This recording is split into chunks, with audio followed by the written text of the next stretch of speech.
Hi, I'm Taku, and I've spent over 10 years telling my stories to thousands of kids across Australia.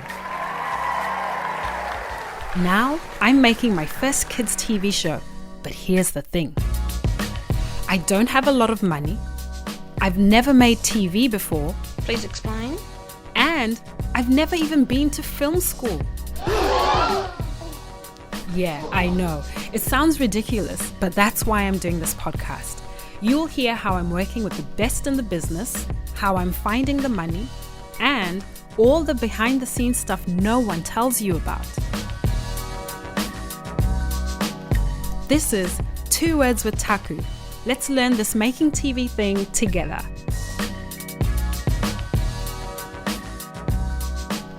So what happens if you've got an idea that you've written and now you need help to really pad it out, add some oomph to it, and I don't know, just tear it apart and put it back together again and test some ideas and just get other people's feedback?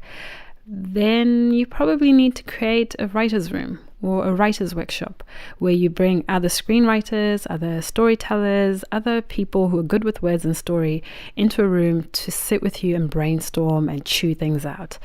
That's pretty much what I did at the beginning of this process, where once I had John on board in terms of mentoring me, helping me craft the story and the concept, I decided I needed to sit in a room with him and some other people to say, hey, this is the idea, what do you think? And so to date, I've done that 3 times, and I think we've had a total of, let me think, maybe 10 people. 10 people altogether. So that's writers, that's story contributors, that's consultants, just different people over the course of those 3 workshops. They've come into the room, we've told them about the show, we've asked them questions, feedback, we've nutted out characters, we've prodded, we've done research, we've talked, we've analyzed, we've reanalyzed, we've written, we've brainstormed, we've even had, the whiteboard, and we've written on that until it was full and taken photographs, and oh my gosh, it has been delicious. That is the word that I can say.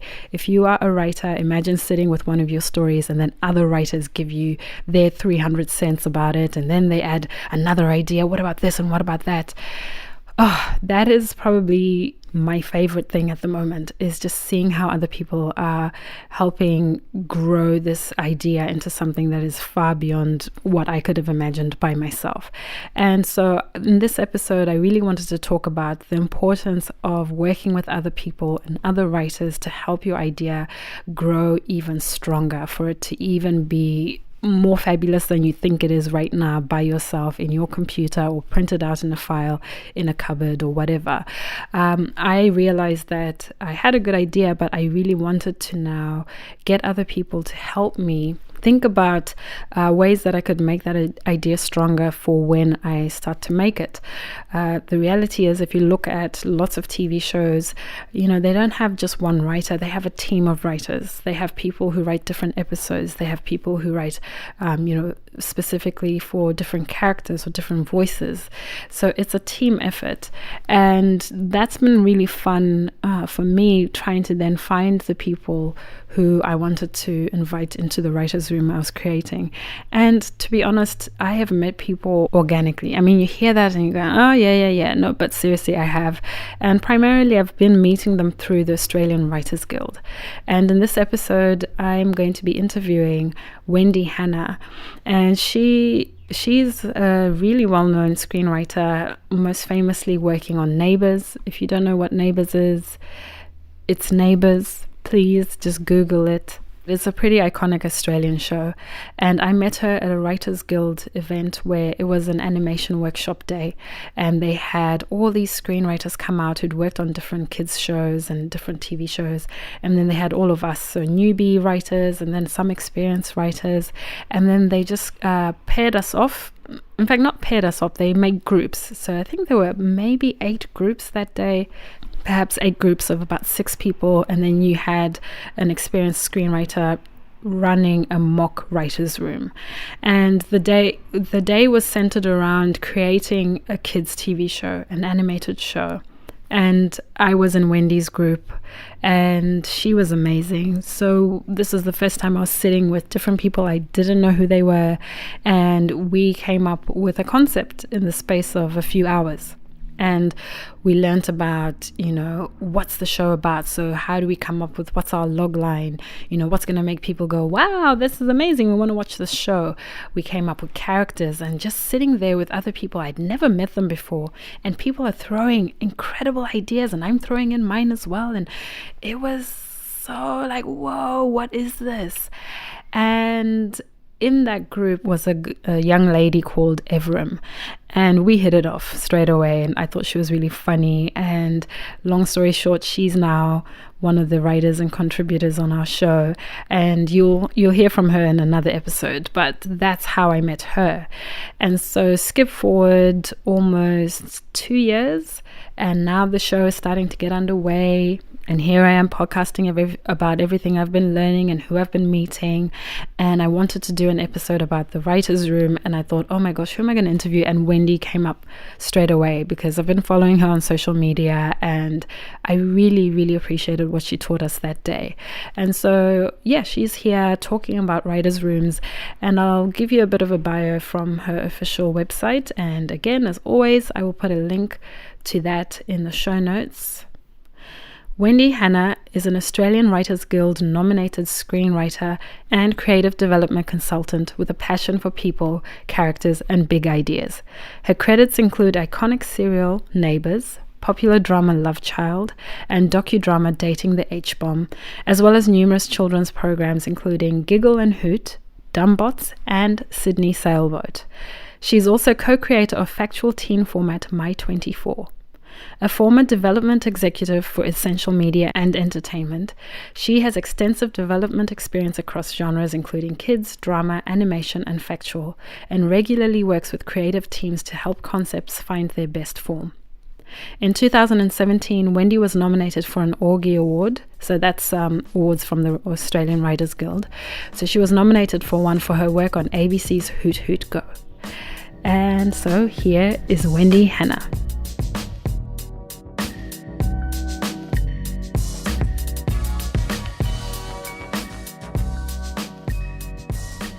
Could you tell us a little bit about yourself and your work? Sure. My name is Wendy Hanna. I'm a screenwriter, and I also work as a development consultant. I do lots of different things across genres, but I do work a lot in the children's television space. That's me. Fabulous. And how long have you been doing that, and how did you get into kids' TV? I have been working as a freelance screenwriter and script editor for probably about the last 5 or 6 years. Prior to that, I'd been working for a number of years in television development. In a past life, I actually worked for a really great publishing house, Random House Australia, in their marketing department, and I looked after their kids' titles. So I've had a really long love affair with children's media in particular, and I think all of that background kind of led me into writing for children's television. Whoa, I did not know that. Yeah, there you go. Oh my gosh. That's so exciting, and I'm trying to focus so I don't go off on a tangent. Because now it's like, oh, interesting. Okay.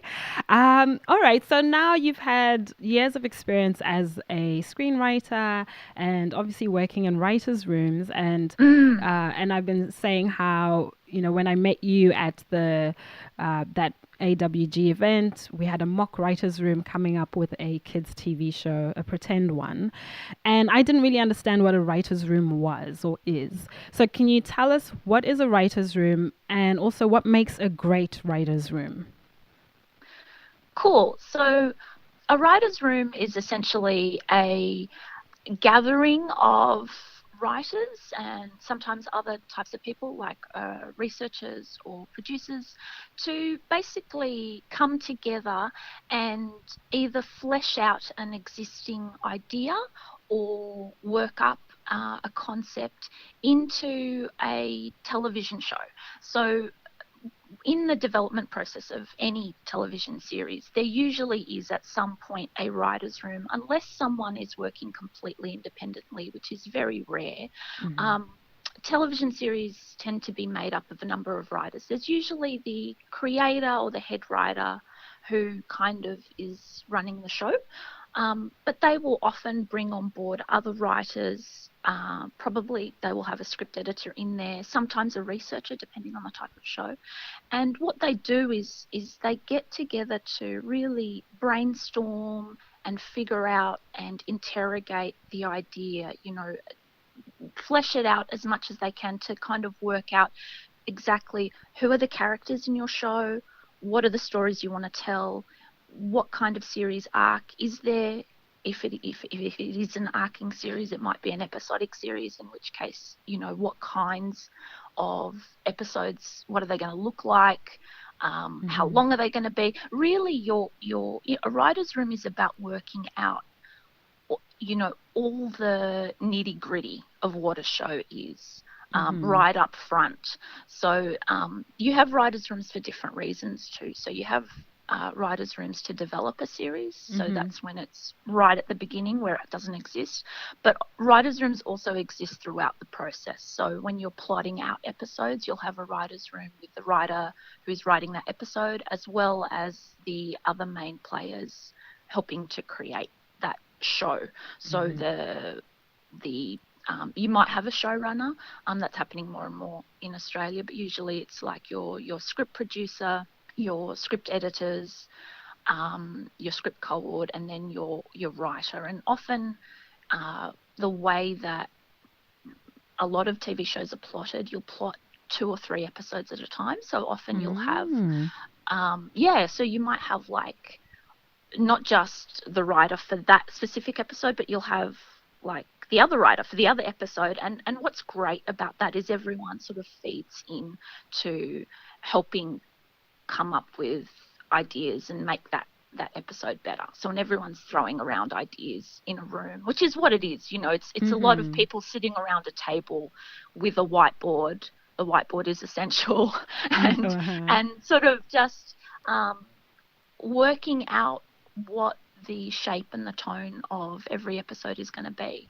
So that's a writer's room in production. So when people talk about writer's rooms, it can be very different things, because I think a development writer's room is it's a little bit less focused in that there's no groundwork to go on. You're kind of coming up with it from scratch. So so that's what a writer's room basically is. In terms of what makes a good writer's room, I think a good writer's room is one where everyone who's come into the room has done their preparation, so they know why they're there. If there's been preliminary material to read. So again, in development, usually the creator of the show has written a preliminary Bible or some sort of outline that gives a clear indication of what the show they want to make is, what the story they want to tell is. And so it's good to be really across any other references. So, watching a couple of the other shows that are sort of in the similar genre or vein, so that everyone comes to the table kind of prepared to really chat constructively, And I think writers' rooms are all about respect and diplomacy. Like, they are really fun. They can be really fun, and they can be really open and silly. And they can kind of derail a little bit. But I think the thing to remember is that, everyone is there to share their ideas and to help make the core idea the best it can be. So being constructive and diplomatic with both your positives and your criticisms is really important. Amazing. Oh my gosh. Just even listening to that answer, there's just so much wisdom oozing out of you. Like, oh my God, what do I do with this? So.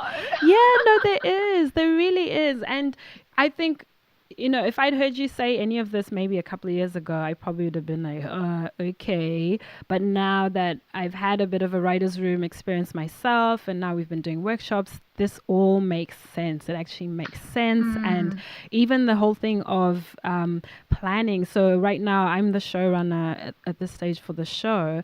And so everything you're saying about preparing everybody who's going to come into the room so that you're more efficient with the time, it was very clear what outcomes you want is, it's been so important to kind of get that, very clear from the beginning. So I might ask then, are there any differences that you found between writers' rooms for kids' shows and those for grown-up ones like Neighbours, for example? To be honest, I think there aren't as many differences between writers' rooms for children's television as they are for sort of more adult shows. I think they are all places where lots of people are coming together to try and create something together and make it work. So every show, I believe, is its own beast. Like I think no matter, like it's not as easy to say all children's writers' rooms are the same, because actually they're really, really different, and they're really dependent on the tone of the show. The audience is really important, and so I think that applies with any kind of genre television as well. You're all working towards creating something for a specific audience. So whether or not that's kids or preschoolers or teenagers or people in their 50s, you've got that front of mind. And so I think the construction of an actual story isn't all that different depending on who it's for or the age of your audience. So I think each show is its own thing. Most writers' rooms are run relatively similarly, in that you all come to the table knowing vaguely where you're working from. And a good writers' room will also start with kind of a clear focus or outline about what they want the outcome of the day or the week or however long it is to be. Whether that's the plot of an episode or whether that's working out who the characters in the show are going to be. I think if you start at the beginning of the day knowing where you want to get to, the process generally is sort of the same. And again, every show is going to be different because every show should be different. Yeah, no, that actually makes sense. And I think what I found so fascinating is how serious work goes into making kids animation work. I don't know if that makes sense. Like, I grew up watching cartoons and things like that. It's very different watching something to then realizing, oh, there's grown-ups and money and time and energy into working out exactly what that little cartoon person's gonna say and why. And it's just really mind-blowing to me that there is that whole world that we don't normally see or talk about. Yeah, look, I think it's a really interesting point. I mean, I work across genres, and I always find it really interesting. Sometimes people are like yourself, a little bit shocked to find that children's entertainment requires just as much rigor and focus and professionalism. I mean, look, writing kids animation in particular is a lot of fun because you get to do lots of really silly, stupid things that you kind of can't do with actual people. But the thought behind it all is actually just as rigorous as anything else, because it still has to be a show at the end of the day. It still has to have its own message, and there still has to be a story. So it requires all the same things. Yeah, amazing. Okay, and so currently you said you're a screenwriter. What's the difference between a screenwriter and a script editor? And then can you tell us what your typical day looks like in either of those roles? Sure. A screenwriter is someone who usually is brought on to actually write the actual script for a show. Script editors work with the writing team to help them make sure that the tone and consistency of the series works across all the scripts. So that's sort of where the difference lies, in that, you know, writers work on specific episodes, script editors work across the series. So what a script editor often does is they work very closely with the head writer or the script producer or the showrunner. They know the show and the characters intimately. They're looking at the series on a big picture level. So, you know, looking at all the different types of stories and sort of going, okay, well, these are the types of stories we're doing. Have we done this storyline before? Should we make this different? But they're also looking, they work within scripts. So they, depending on the show, because it is, again, it's different with every show, but script editors will often provide screenwriters with their notes in between drafts. So they will sort of compile, they'll compile everyone else's notes or their concerns, changes, and that can be anything, not just creative stuff but also production stuff. So things like, yes, it's a great idea to throw in a scene here in a pie shop, but we don't have a pie shop, so we need to move that to wherever it is. Things that, so really sort of production stuff that kind of someone needs to keep a handle on all the time. So that's things that's what script editors work on. So while the writer will do all the actual writing, script editors are there as a kind of a guide through the process. That's probably a good way to look at them. They're kind of holding the writer's hand in a way, just to keep them on track, keep the story focused, but also keep the specific episode consistent with the rest of the series. Often script editors also will have to rewrite scenes. So once the writers, you know, finished their commitment, they've contractually done their drafts and their polish. Script editors have to just go through and make sure that the scripts are right to go through to shooting. So are they prepped? Is everything formatted right for the production team? Is there any last minute changes that have to be made for a myriad of reasons, whether that's production constraints or, you know, an actor's dropped out or whatever it is? You know, they kind of prep the final shooting release, really. So script editors have a kind of quite a varied role depending on the show, but generally speaking, they're there to kind of keep things in line for their boss, who is either the showrunner or the script producer. That sounds like a massive job. It can be a massive job. I think, you know, I've been a script editor a few times, and it's always been a different experience on different shows.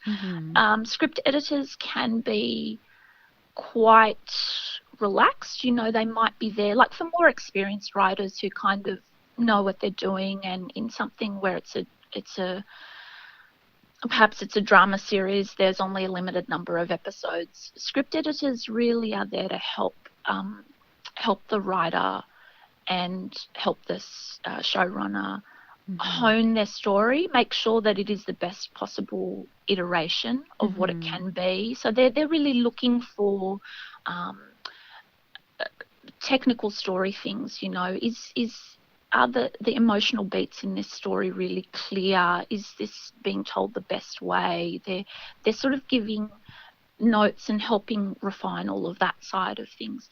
In something like a children's animation, where it's usually very high turnaround, you know, you're making like 52 episodes and there's no time to breathe. Script editors are a little bit more hands-on. So they're having to really kind of, yes, they do all the other usual things where they give notes, they help the writer hone things, but often they will be making changes to the script prior to shooting that really are to do with technical things, you know, like do we have enough voice actors for this? Are we going to have to cut one of the extras out, you know? really looking at mechanical stuff as well as sort of craft creative stuff. It's a mixed bag role. I did a course, a fantastic course with a great script editor and great writer called Alexa Wyatt, and she referred to script editors as they're writers plus. You know, you have to be a pretty good writer, but you have to be able to kind of have a good understanding of how a production actually works, because often it's not necessarily creative concerns that win out in the end. You know, it's other things that just are part and parcel of the wonder of showbiz. Yeah, and it's funny you talk about, example of an actor dropping out. Just thinking about what I've written and things like that. If let's say I lost an actor, that's like all those lines gone potentially. That changes how things flow. It's not just everything. It's not just a simple okay, just don't read their lines. That actually is a huge thing to consider. So yeah, that's really interesting. You talking about things like that to even think about. Okay. All right. What about, since you've been doing this for so long and I assume you've read hundreds, if not thousands of scripts over your years. And you probably have like this supersonic way of reading these things. Do you have any? Wish. No, I feel like you would. Just even from what I saw in that writer's room, you definitely had. Yeah, you just had these gems. So I'm wondering, do you have any words of wisdom or tips for new screenwriters?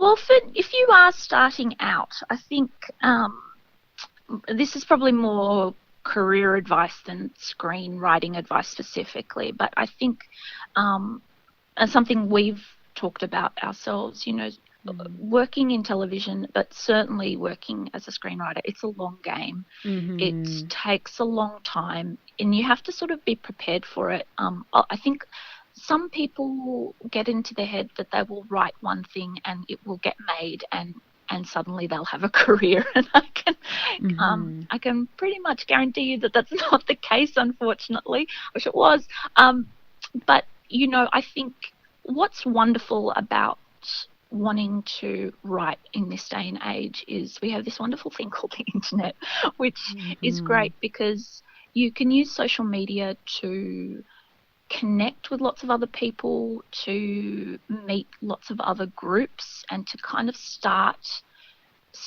networking. A lot of people don't like the idea of networking, but I think that's probably the word has bad associations. But really, you're looking to make friends and build a personal community of people that you know and who enjoy doing what you do. And when I think about my career, it has not been a straight line. It's been all over the shop. And when I've had jumps in my career, it's not because I've answered an ad or anything like that. It's because people I know who know my work and who trust me have called me up and said, hey, I've got this thing and I think I'd like you to be part of it. And that happens just because of time and commitment to sort of putting yourself out there, meeting other people, being open to the idea of collaboration, being open to the idea of being part of a bigger community. And I think that's true across all the arts. I don't think it's not like getting a job down the local shops. You have to kind of put yourself in spaces where people, other writers, other script editors, other sort of TV types are out and about and meeting people, and you'll just find people that you gel with, and over time you never know where they'll end up and you never know where you'll end up. And so it becomes this kind of really lovely community that you become part of. So I would urge people to go and find your community wherever that is, and a great way to find that is to get on social media, find some groups, Google things, see where they're at, see where they're meeting, join your local guild. I would strongly suggest that people join the Australian Writers Guild as you can start off as an associate member. You don't have to have writing credits to join. And what's great about that is they, certainly here in Sydney, we hold monthly meetups where really successful writers come and talk and share their wisdom, and it's a great place to network and meet people, and you end up seeing the same faces and saying hello to people. So doing something like that is really great. But there's also like WIFT, Women in Film and Television, and lots of other groups too. Yeah. And that's so good that you actually said that, because I was going to say, I met you through the Australian Writers Guild, which I joined as an associate. Same thing, just going, where are the TV writery people hanging out? And then through that workshop that we did with you in that mock writers room, I don't know if you remember, there was another lady there called Evram, and she had glasses. And so when I came to now thinking of who are other young writers that I want to potentially work with, she came to mind, and now she's actually part of our writers group on the show as well. Oh, fantastic. So that link has come through that, and she's amazing and so insightful. And, you know, our show is about these, 6 young kids who want to tell their stories, and they come from different backgrounds, and they've got different personalities and cultural identities and all these things. And so finding someone who was young and also sort of similar minded, a heart for kids, was perfect. And that happened through the guild and through even what you taught us. So thank you so much. Well, I'm so pleased to hear it, because that's exactly how it's meant to work. It is. And I think this is what excites me, is that it doesn't feel like common sense. It feels counterintuitive to just, I don't know, join a guild of people, people who are professionals and way ahead of you in terms of career-wise and experience. But there is something also really powerful about then surrounding yourself with people who can mentor you or encourage you, and like you said, you learn from people who've actually done it, and you can actually fast track a lot. So I've just found I did not know anything about final draft screenwriting, nothing 3 years ago, but now I actually know what a fade out is. I know what, like I know how to do this stuff, and it blows my mind. But it's it's because of just committing to going and finding the people to teach me. That's right. And also finding other people at where you're at, like there are, because everyone's, we're all always learning.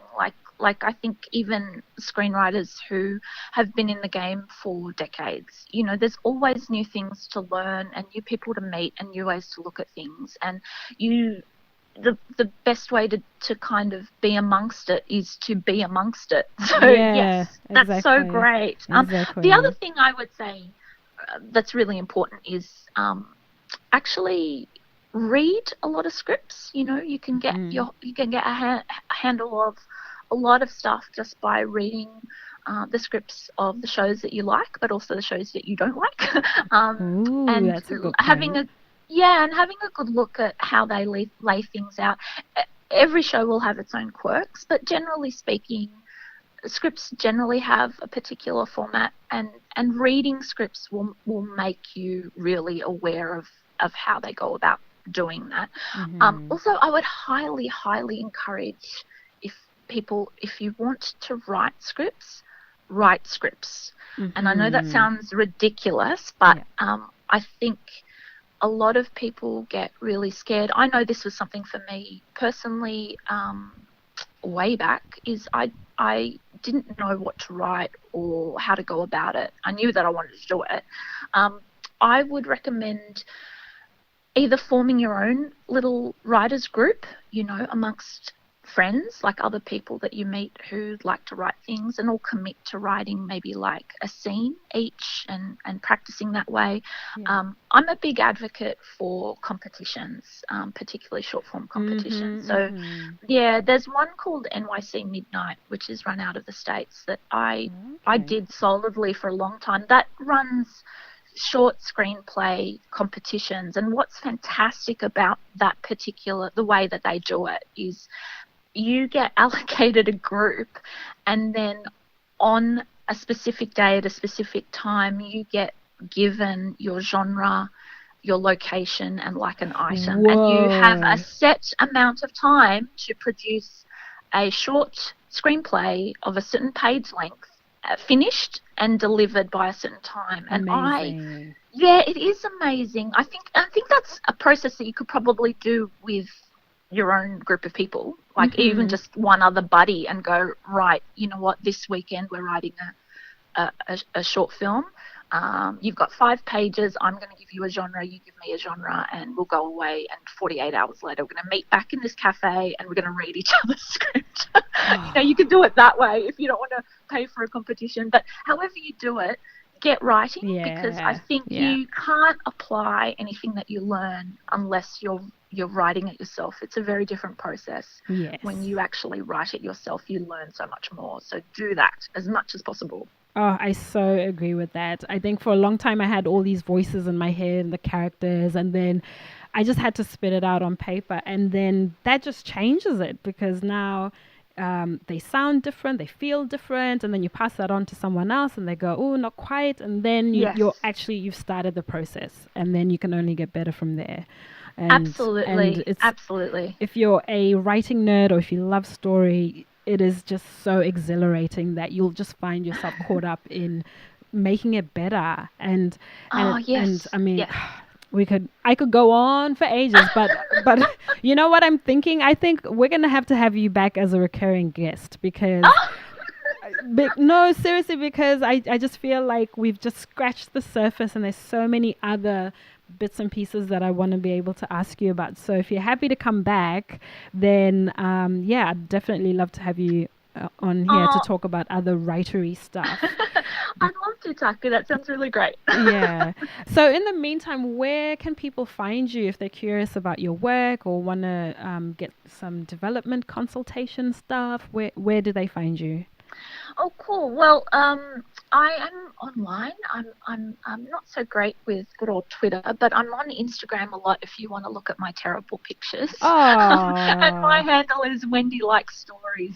Okay. So you can go there, and my website's wendylikesstories.com. Okay. And that's there's not much on there, but I sort of keep it up to date with it looks great. My latest work. So but it's sorry, it looks really good and very clear about what you do and what you've done. It's very clear. So what I'll do, I'll put links in the episode notes, and then people can find you as well, and hopefully they'll say hello. Sure. Thank you so much for coming on the show, and we will definitely be speaking to you soon. Oh, thank you so much for having me. You're listening to 2 Words with Taku. If you like what you're hearing, please rate, review, and recommend the show. I really like the things that Wendy was saying around, when you're building this team or you're starting to put people together, you want people who are going to be there fully. Like, they're invested, they care, they're going to do their homework. Actually, I shouldn't call that homework, but you know what I mean. They're going to actually do the research and do the work that they need to bring into that room, so that when you're there, you're making the most of that time, and that you're also getting some really good stories happening. And that's probably what I'm going to say to anyone now who has a story or an idea is, start looking around you. Are there people whose work you admire? Are there people that you've worked with before? Even your colleagues or your peers? Are there people who you think, oh, actually, I could probably sit together with this person and maybe we could come up with something? That's what you want to start doing, is starting to, look at people and people you want to work with, people you want to create with, and then just testing that. And the truth is, it might work, it might not, but then that's the beauty of starting to navigate, okay, how am I going to grow the creative team that's going to be behind writing these stories? Because the truth is, you won't be able to do it by yourself. It is going to take a lot of work. And even now, I know I mentioned at the beginning, we've had about 10 people working on this project as well, so different writers and contributors and consultants, but we're going to need a whole lot more.